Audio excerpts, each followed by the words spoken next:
As America's 250th birthday gets closer, the history of the country's fight for freedom and the people who helped it gain independence continues to be looked at and celebrated. Fox 43's Brian Tegg tells us about the Ephrata Cloister and the role it played in the American Revolution.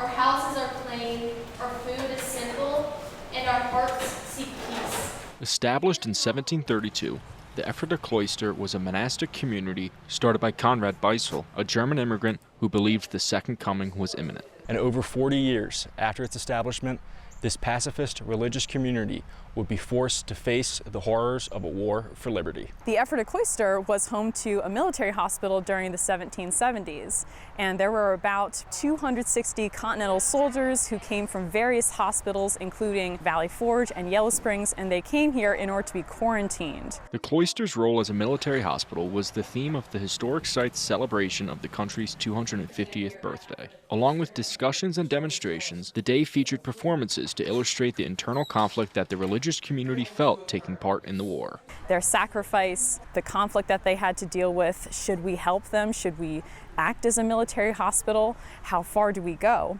And that is something that we're commemorating with this event today. The day also demonstrated how the religious community was able to integrate and work with their neighbors, highlighting a religious tolerance that was a key aspect of the Pennsylvania colony and eventually the U.S. Constitution. Pennsylvania becomes a great place for a lot of these German Anabaptist groups to come and find not only cheap land that they can afford and know how to farm, but also a place where they can worship freely. Showcasing the cloister and its members' internal struggle to balance beliefs with the growing nation's conflict for independence not only brings the past to life, it offers a window into the struggles of the present and the future. It's important to have these sorts of events because it's important for people to learn about their history, and that helps us inform our present and also our future.